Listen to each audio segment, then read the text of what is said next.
Irmãos queridos, nós vamos abrir a palavra de Deus no livro de Ruth, capítulo 1. Livro de Ruth, capítulo 1.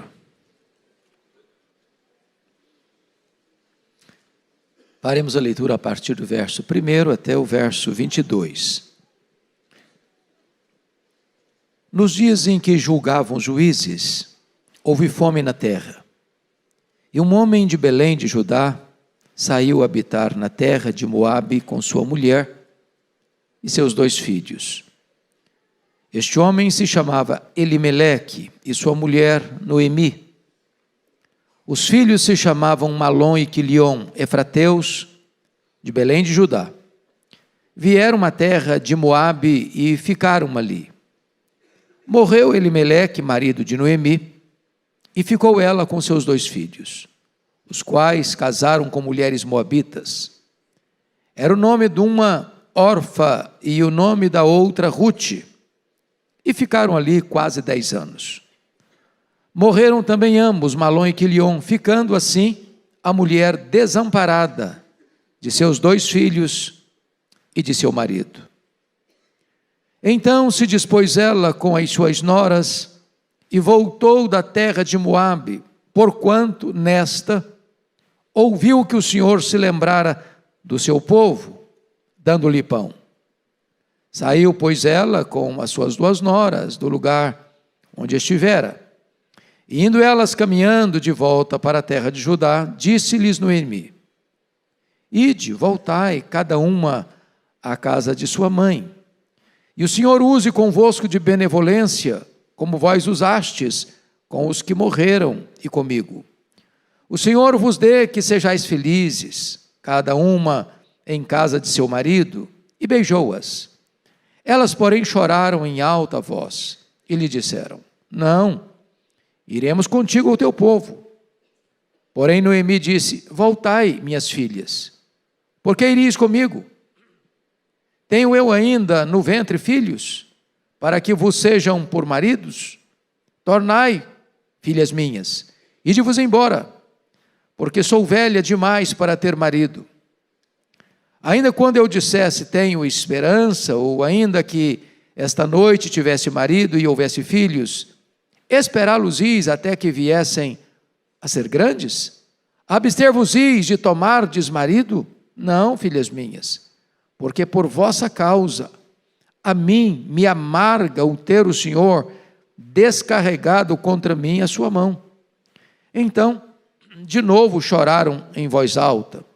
Órfã, com um beijo, se despediu de sua sogra, porém Ruth se apegou a ela.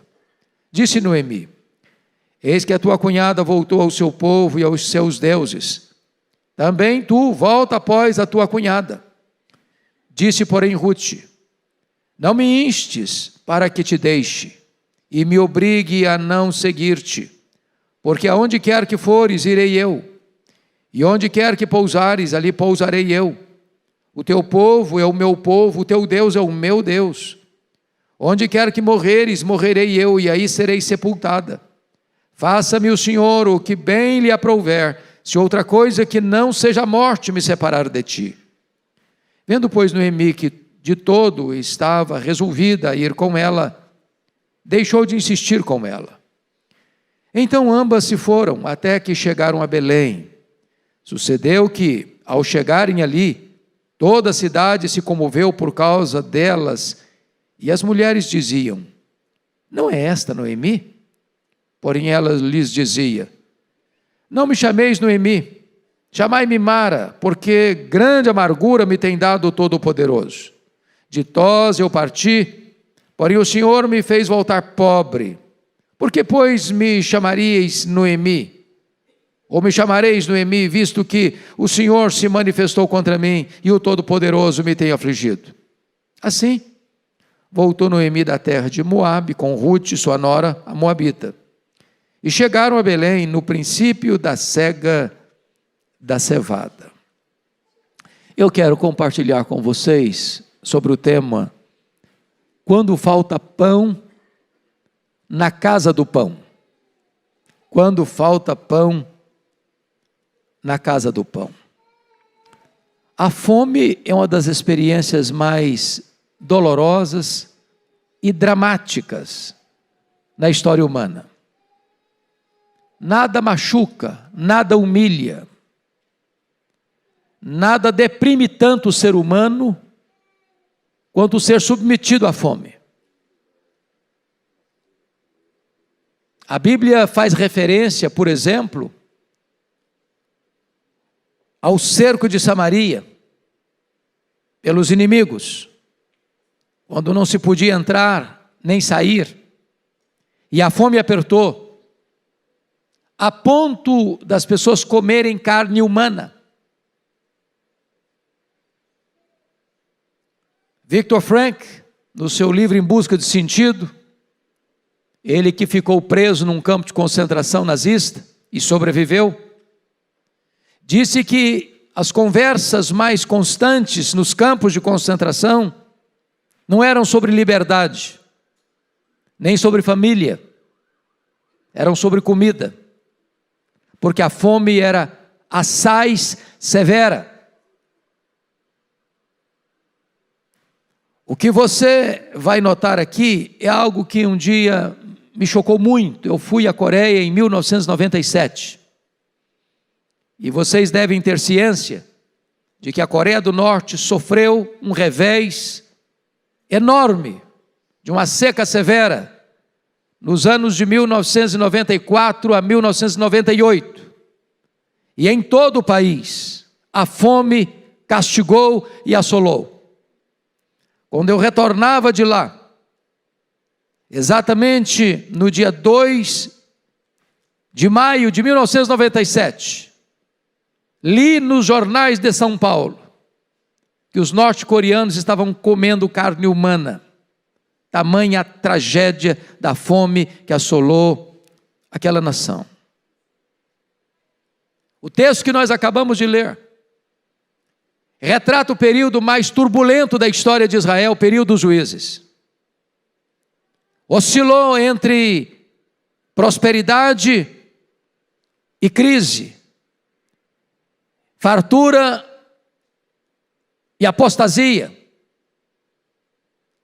E num dos períodos em que governavam os juízes, diz o texto, que na cidade de Belém, Betlehem, literalmente, casa do pão, houve fome, não tinha comida, não tinha pão na casa do pão. E é exatamente esta realidade que eu gostaria de trazer para nós nesta noite. Quando falta pão, na casa do pão. E vou trazer aqui algumas verdades que emanam desse texto. Em primeiro lugar, quando falta pão na casa do pão, o povo se desespera. Não há quietude, não há serenidade, não há equilíbrio emocional, não há firmeza, onde há fome. A fome traz absoluta inquietação. Betel, literalmente significa casa do pão. Mas houve um dia em que Betel era uma mentira, era um fake news, era uma propaganda enganosa, era uma inverdade. Na casa do pão não tinha pão. Agora, quando falta pão na casa do pão, então os fornos estão frios, as prateleiras estão vazias, os celeiros estão desassistidos, as despensas estão desprovidas e a fome assola as pessoas. Agora vamos entender que a igreja é a casa do pão. Porque a Bíblia diz que haverá um tempo em que Deus mesmo enviará uma fome ao mundo, não de pão, não de água para beber, mas de fome de ouvir a palavra de Deus.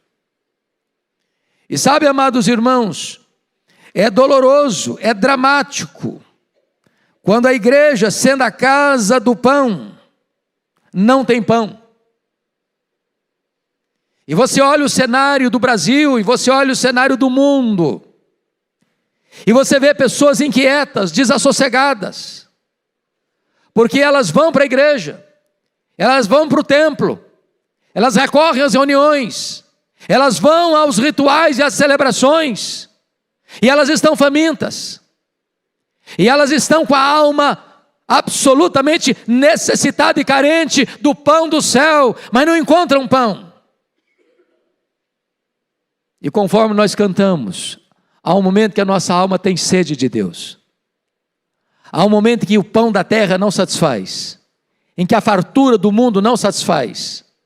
Há um momento em que você tem que cantar e clamar com todos os poros da sua alma: eu preciso mais de ti do que o ar que eu respiro, porque só Deus satisfaz. Portanto, amados, a maior necessidade sua, a maior necessidade minha, a maior necessidade da Igreja Presbiteriana de Pinheiros é da presença de Deus, é da glória de Deus refletida em nossa vida, é de cada pessoa que entrar por esses umbrais possam saber que na casa do pão tem pão com fartura, porque a mesa do Pai está provida com fartura. Mas me permita dizer uma segunda coisa: quando falta pão na causa do pão, as pessoas deixam a casa do pão. Olha comigo o verso 1. Nos dizem que julgavam os juízes, houve fome na terra, e um homem de Belém de Judá saiu a habitar na terra de Moabe com sua mulher e seus 2 filhos. Então vamos notar algumas coisas aqui, irmãos. Pessoas famintas deixam a casa do pão quando não tem pão. Você olha para a Europa hoje e você vê as igrejas vazias. Você olha para a América hoje e vê enormes santuários vazios. Você recorre e percorre o mundo hoje, você vê templos evangélicos sendo vendidos e transformados em bares, em museus, em boates, em mesquitas. Porque as pessoas foram e não encontraram pão. E quando não tem pão, na casa do pão, as pessoas vão embora. Elas não permanecem. Elas não ficam. Sem pão as pessoas não vêm. Sem pão as pessoas não chegam. E eu fico olhando esta cena. As pessoas famintas, deixando a casa do pão, porque lá não tem pão. Esse era o tempo dos juízes. Diz a Bíblia que nesse período a palavra de Deus era rara. Era rara. E aqui estamos informados que Elimeleque, Noemi, Malom e Quilion, nessa hora de crise, de fome, esta família abandona Belém, abandona a casa do pão. Agora notem vocês que eles saíram guiados por uma visão humana e não guiados pela fé. Porque a solução, quando não se tem pão na casa do pão, não é fugir. A Bíblia fala de Abraão, que num tempo de fome na terra, ele desceu ao Egito e quase perdeu o casamento. A Bíblia fala de Isaque, que num tempo de fome, foi tentado a descer ao Egito, e Deus disse para ele: não desça ao Egito. A solução não é fugir. A solução não é ser guiado por visão humana, como aconteceu com Ló, que buscou segurança e não a vontade de Deus. Em outras palavras, a solução não é deixar a igreja, não é abandonar a casa de Deus. A solução é buscar o Deus que tem pão com fartura, para que o pão volte à casa de Deus, para que Belém não seja lugar de fome, mas de fartura.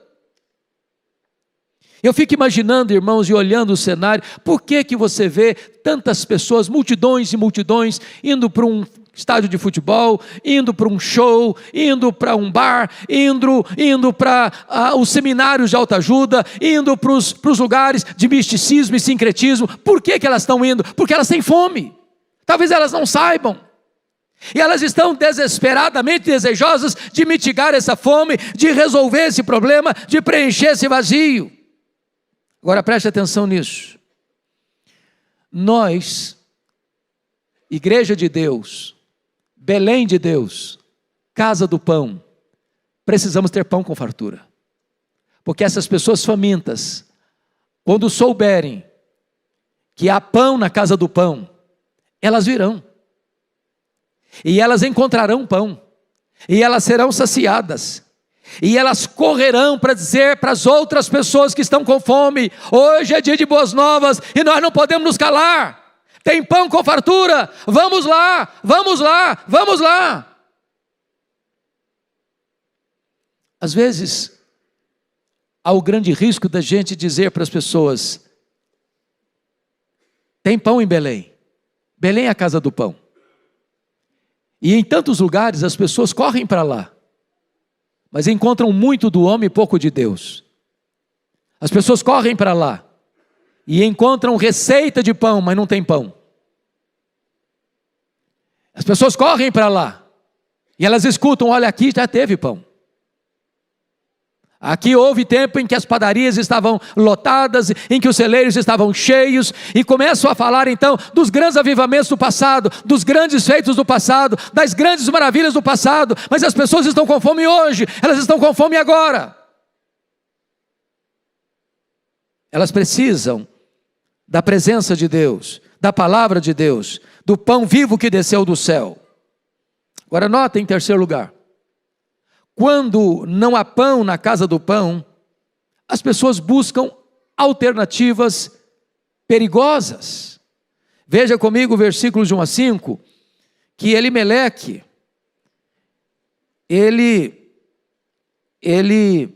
em vez de enfrentar a crise, em vez de trabalhar para que a crise fosse revertida, em vez de permanecer em Belém até que Deus visitasse este povo e trazendo pão com fartura, diz a Bíblia que ele, sua mulher, seus 2 filhos, saíram de Belém e vieram à terra de Moabe e ficaram ali.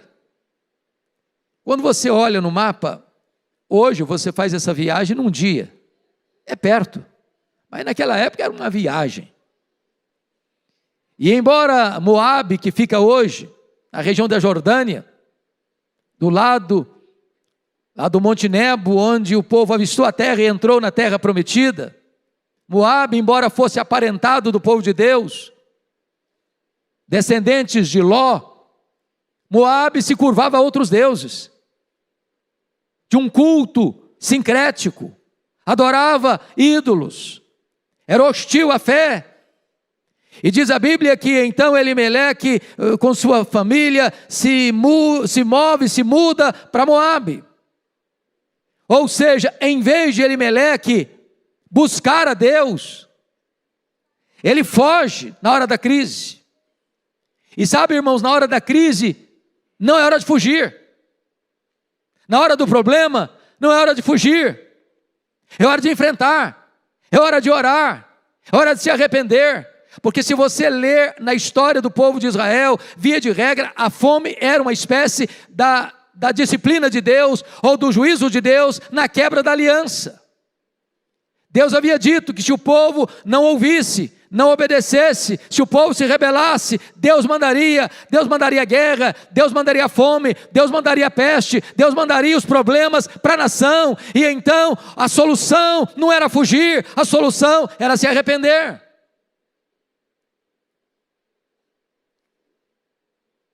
Quantas pessoas que na hora da crise saem da igreja? Quantas pessoas que buscam novas teologias, novas experiências? Quantas pessoas que correm atrás daquilo que vai ser o risco para a sua vida, vai ser a destruição da sua família? Porque vejam vocês, as alternativas que o mundo oferece são mortais. Elimeleque significa o Senhor é meu rei. Noemi significa feliz, muito feliz. Mas essa família que tem um nome bonito, de confiança em Deus e de felicidade, na crise, não buscaram a Deus. Fugiram. Não pela orientação da fé, mas pela visão puramente humana.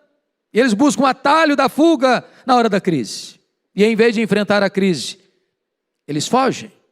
Agora preste atenção nisso. O que eles encontraram? Elimeleque perdeu a vida buscando sobrevivência. Elimeleque encontrou a sepultura e não um lar. Eles puderam evitar a fome de Belém, mas não puderam evitar a morte em Moabe. Moabe é um lugar cruel, porque simboliza para Noemi doença, viuvez, luto pelos filhos, desamparo, tristeza, dor. É muito importante entender isso, irmãos. Moabe aqui é uma espécie de símbolo do mundo. E se nós deixarmos a casa de Deus, a casa do pão, em tempos de dificuldade, para buscar alternativas que o mundo oferece, ou guiados pela nossa própria vontade, sem a direção de Deus, é isso que acontecerá. Moabe furtará nossos filhos, Moabe sepultará os filhos antes do tempo, Moabe levará você à viuvez, à morte, ao desespero, porque as alternativas do mundo não são as alternativas de Deus para nós.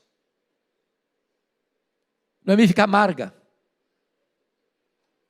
Agora, me permita trazer uma notícia alvissareira no texto. O quarto ponto que eu gostaria de destacar é que quando volta a ter pão na casa do pão, as pessoas correm de volta para a casa do pão. Olha comigo, por favor, o versículo 6. Então se dispôs Noemi com as suas noras e voltou da terra de Moabe, porquanto nesta ouviu que o Senhor se lembrara do seu povo, dando-lhe pão.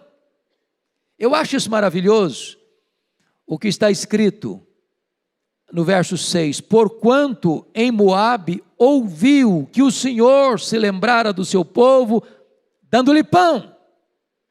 Note você que não está escrito aqui, choveu em Belém, os campos floresceram, os campos frutificaram e tem fartura.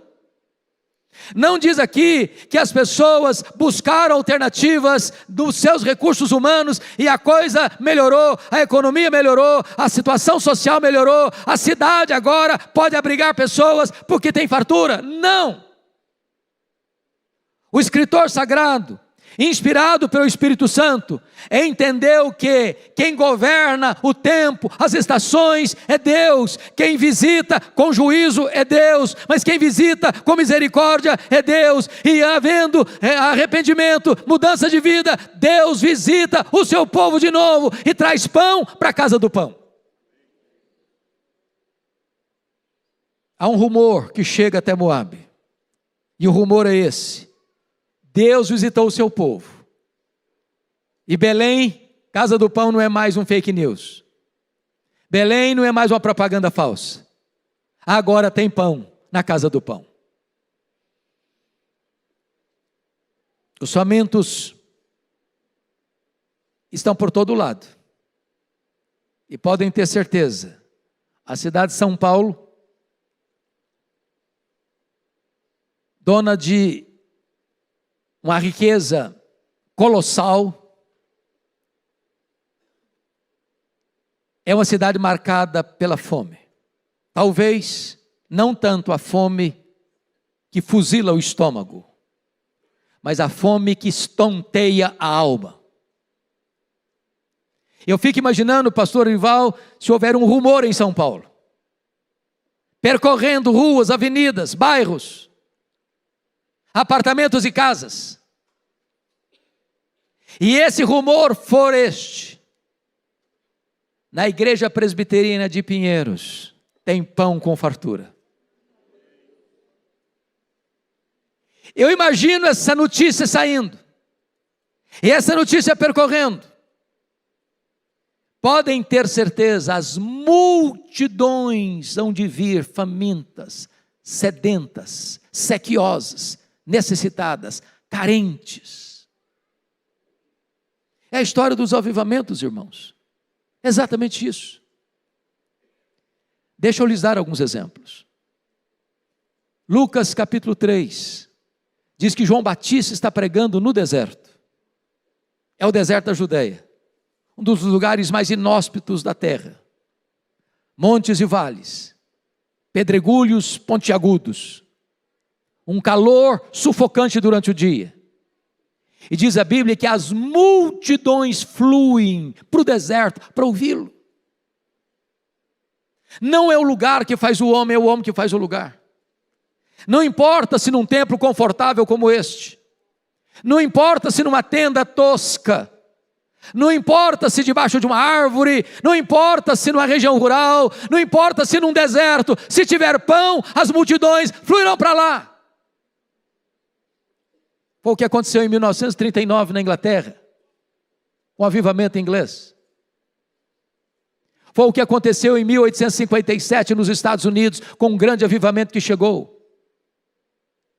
Foi o que aconteceu, meus amados irmãos, em 1904 no país de Gales com Evan Roberts. Foi o que aconteceu em 1966 na missão Quasizabanto na África do Sul. Foi o que aconteceu em 1907 na Coreia do Sul, com um grande avivamento que traz reflexos abençoadores até hoje. Se Deus visitar-nos, Ele nos der pão com fartura, e esse rumor começar a surgir em São Paulo, no Brasil, isso vai ser conhecido no mundo inteiro, e as multidões virão. O que eu quero lhe dizer é que nós não precisamos nos contentar com migalhas, porque Deus tem pão com fartura. Foi essa a fala do pródigo: eu estou aqui nesse chiqueiro passando fome, e na casa do meu pai tem pão com fartura, levantar-me-ei e irei ter com ele. Deus tem mais para nós, irmãos. Deus tem muito mais para nós. A Escritura nos informa que o nosso Deus tem para nós algo tão grande, que o Senhor Jesus Cristo diz que são como rios de água viva. A Escritura diz que quando Deus derrama do seu Espírito, os descendentes de Abraão vão crescendo como salgueiro junto às correntes das águas. A Escritura diz que Deus tem para você toda a plenitude de Deus. A Escritura diz que Deus tem para você a suprema grandeza do seu poder, e você pode ser revestido com o poder do Espírito Santo. E quando a igreja estiver revestida com o poder do Espírito Santo, nesta casa do Pai, nesta casa do pão, haverá pão com fartura, e este rumor haverá de circular por todos os cantos, e as multidões virão. Uma das marcas mais incríveis de avivamento que eu já vi, testemunhei, foi o avivamento de Quasizabanto. E eu li sobre esse assunto. Isso queimou meu coração na década de 80. Nós estivemos lá com uma caravana de mais de 80 pessoas.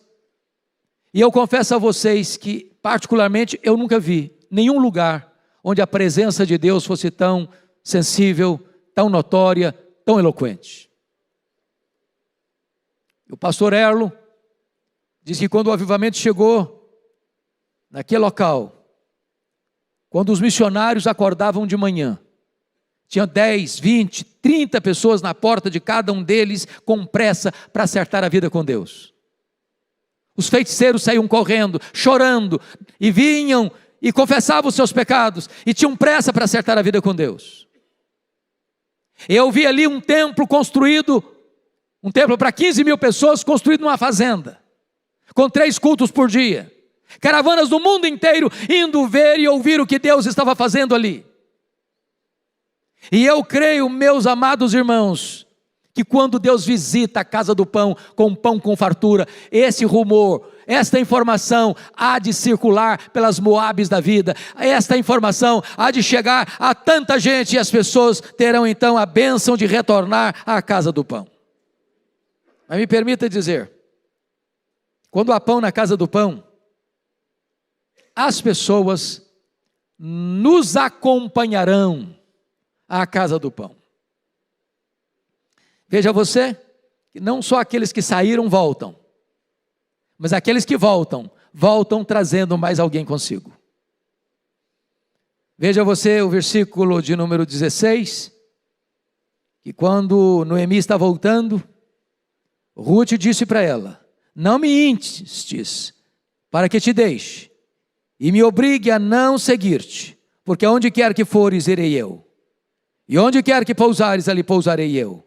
O teu Deus é o meu Deus, o teu povo é o meu povo, o teu Deus é o meu Deus. Aonde quer que morreres, morrerei eu, e aí serei sepultada. Faça-me o Senhor o que bem lhe aprouver, se outra coisa que não seja a morte me separar de ti. Oh, amados, nós temos tantas pessoas ainda que saíram da igreja e não voltaram. Nessa pandemia mesmo, quantas pessoas, Brasil afora, mundo afora, desapareceram. Eu estava pregando num congresso de pastores, aliás, num café da manhã com pastores na cidade de Santos, e eu cheguei um pouco mais cedo, e daqui a pouco se aproxima um pastor, seus 50 e poucos anos, semblante um pouco abatido, e eu puxei conversa com ele. Ele disse: pastor, eu estou vindo aqui hoje porque eu preciso de uma palavra. Eu estou atordoado, estou com o coração quebrado. Eu perguntei: o que foi, pastor? Ele me respondeu: eu sou pastor de uma pequena igreja, de 80 membros. Veio a pandemia, veio o lockdown, eu não estava preparado para atender a demanda, e agora que estamos começando a voltar, eu fui atrás das pessoas, e dos 80 membros, 42 deles disseram para mim: nós não vamos voltar mais, pode tirar o nosso nome da igreja, não queremos mais, não temos interesse mais. E este fato não é um fato único, você vê isso por todo canto, por todo lado. Quantas pessoas que não voltaram mais? Talvez você que está me ouvindo agora, aqui pelas redes sociais, ainda não voltou. Mas eu quero dizer para você, que quando há pão na casa do pão, os que saíram voltarão. Voltarão. E eles não voltarão sozinhos. Não voltarão sozinhos. Noemi trouxe Ruth consigo. Os que hão de voltar trazendo outras pessoas. Porque há um ruído que surge, há uma notícia que corre, há uma propaganda que não precisa de qualquer outro instrumento, que não de boca a boca. As pessoas vão dizer: olha, chegou pão lá em Belém, a casa do pão agora tem pão, agora não é mentira, agora não é propaganda falsa, agora não é prateleira vazia, agora não são fornos frios, agora tem pão com fartura na casa do pão, e as multidões hão de vir, irmãos, em nome de Jesus.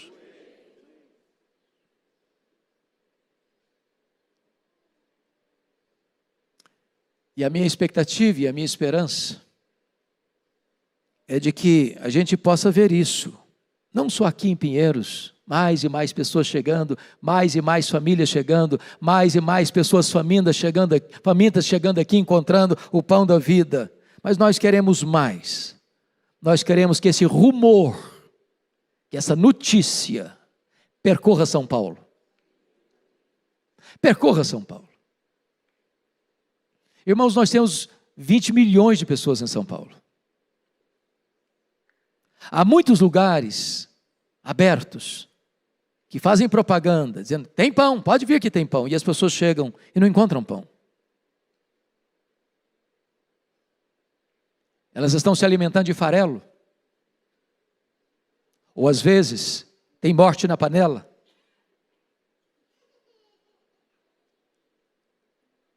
Mas eu estou certo de uma coisa: se Deus se lembrar de nós e nos visitar com um pão, não o pão da terra, não o pão que perece, mas o pão da vida, o alimento verdadeiro,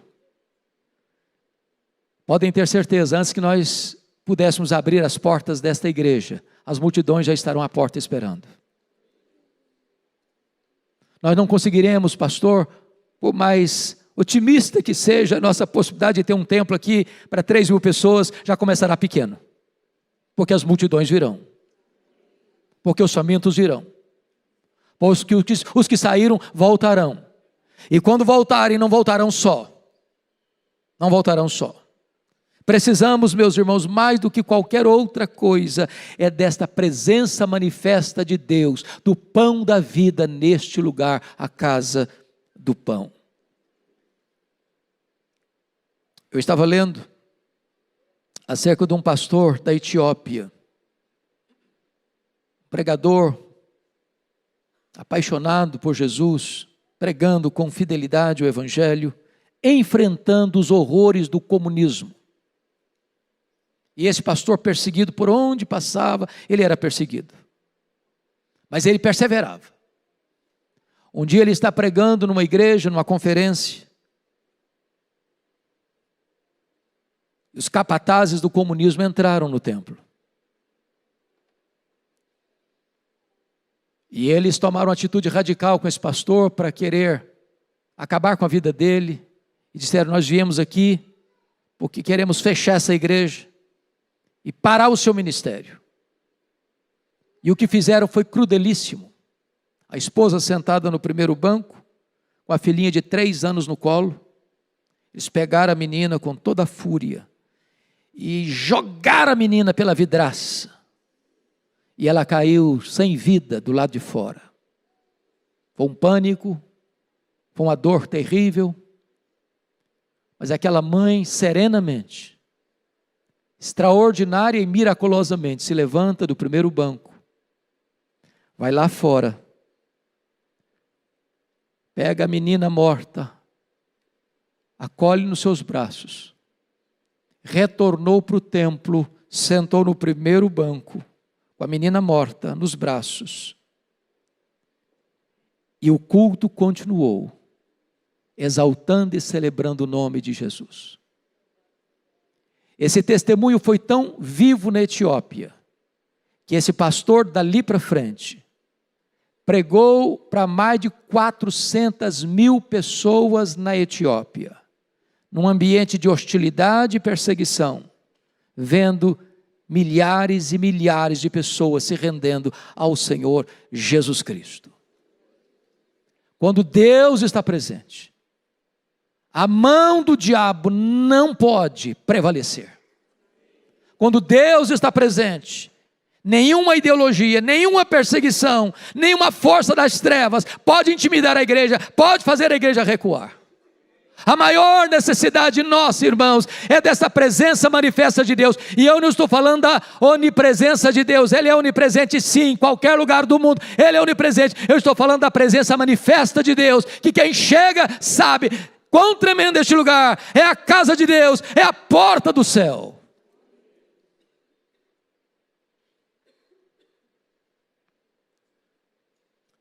Eu louvo muito a Deus pela vida da Igreja Presbiteriana de Pinheiros. Deus tem sido tão generoso conosco. Deus tem abençoado de uma maneira tão extraordinária o nosso pastor e toda a equipe de pastores e de liderança desta igreja. As pessoas têm encontrado aqui o pão da vida. Mas eu quero dizer para vocês que pastor Arival, eu e todos nós temos essa expectativa de mais, de muito mais, de infinitamente mais. O que nós ardentemente desejamos é que este lugar seja Belém, casa do pão. A Bíblia diz que Noemi veio, que Ruth veio com ela, e a providência carrancuda tornou-se em face sorridente, porque Ruth vai se casar com Boaz. Desse casamento vai surgir um homem chamado Obed, que vai ser o pai de Jessé, que vai ser o pai de Davi, que vai ser o pai do Messias, pois o Messias nasceu da descendência de Davi, e o Messias nasceu exatamente em Belém, onde Davi nasceu, e ele é o verdadeiro pão que desceu do céu, e ele diz: eu sou o pão da vida, quem se alimentar desse pão, nunca mais terá fome. A nossa esperança e oração é que quem entrar por estas portas possam receber aqui o pão do céu, o pão da vida, que é Jesus, e terem a sua fome verdadeiramente saciada por Ele. Que o Senhor nos abençoe. Amém.